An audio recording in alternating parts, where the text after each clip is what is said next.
Guruvayur Devaswom board നിയമനത്തിന് കോഴ വാങ്ങിയെന്ന് ആരോപണം ഉയരുന്നു. തിരുവല്ല ഏരിയ കമ്മിറ്റി അംഗം കൊച്ചുപ്രകാശ് ബാബുവിനെതിരെയാണ് ഇപ്പോൾ ആരോപണം ഉയർന്നിരിക്കുന്നത്. CPM സംസ്ഥാന സെക്രട്ടറിക്ക് പരാതി നൽകിയെങ്കിലും ഫലമുണ്ടായില്ലെന്ന് പരാതിക്കാരനായ ഷാജി 24നോട്. ജോലി തരാമെന്നും പറഞ്ഞാണ് നമ്മൾ 2.5 ലക്ഷം രൂപയാണ് ചോദിച്ചത്. ഗുരുവായൂർ ദേവസ്വത്തിലേക്കാണ് 2.5 ലക്ഷം രൂപയെന്ന് പറഞ്ഞത്. അതുകൊണ്ട് ആ ഡിമാൻഡ് ഇല്ലാത്തത്. അപ്പം ഞാൻ വിചാരിച്ചു ഞാനോ കൂലിപ്പണിക്കാരനാണ്, അപ്പം മക്കളെങ്കിലും എന്തേലും ആയിക്കൊടുന്ന കൊണ്ട് ഇല്ലാത്ത പലിശയ്ക്ക് മേടിച്ചാണ് ഈ പൈസ ഞാൻ കൊടുക്കുന്നത്. പലിശയ്ക്ക് മേടിച്ചാണ്. വെച്ചാൽ ഒരു തിങ്കളാഴ്ച പറയുന്നു, ബുധനാഴ്ച പൈസ കൊടുക്കണം, ഇല്ലെങ്കിൽ അടുത്ത ആള് കയറുമെന്ന് പറയുന്നു. അപ്പം ഞാൻ പെട്ടെന്ന് കൊള്ള പലിശയ്ക്ക് മേടിച്ചാണ് ഈ പൈസ കൊടുത്ത് ഇത് നടപടിയാക്കുന്നത്. ഒരു വർഷക്കാലം എന്നെ അങ്ങോട്ടും ഇങ്ങോട്ടും ഓടിച്ചു.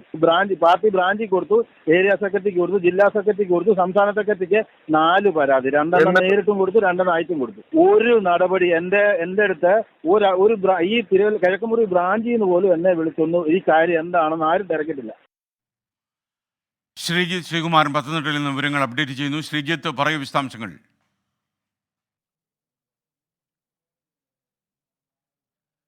Good morning again SKN. ഈ വിഷയത്തിൽ 2022 ഇത്തരത്തിൽ കൊച്ചുപ്രകാശ് ബാബു ഏരിയ കമ്മിറ്റി അംഗം, തിരുവല്ലയിലെ ഏരിയ കമ്മിറ്റി അംഗമാണ്.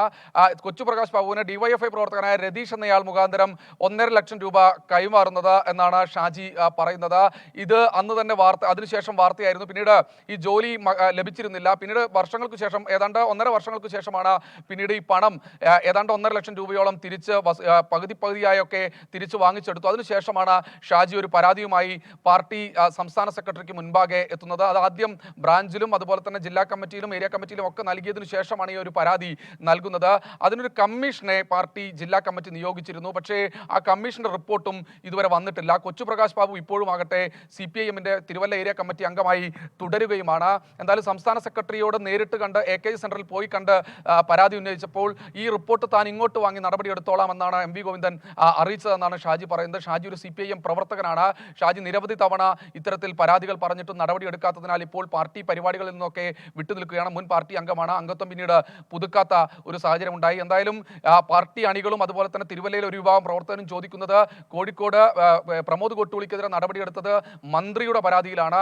അത്തരത്തിൽ മന്ത്രിമാരാരെങ്കിലും ഈ വിഷയത്തിൽ കൊച്ചുപ്രകാശ് ബാബുവിനെതിരെ പരാതിപ്പെടണോ, നടപടിയെടുക്കാനെന്നാണ് ചോദിക്കുന്നത്. ഗൗരവമായിട്ടുള്ള വിഷയം തന്നെയാണ്. ദേവസ്വം ബോർഡ്, ഗുരുവായൂർ ദേവസ്വം ബോർഡ് നിയമനത്തിനാണ് കോഴ വാങ്ങിച്ചിരിക്കുന്നത്. അത് തിരിച്ചു നൽകിയെങ്കിലും കോഴ തന്നെ എന്നാണ് പരാതിക്കാരൻ പറഞ്ഞു വെക്കുന്നത്. SKN. Okay, thank you. Sreejith ശ്രീകുമാറാണ് വിവരങ്ങൾ നൽകിയത്.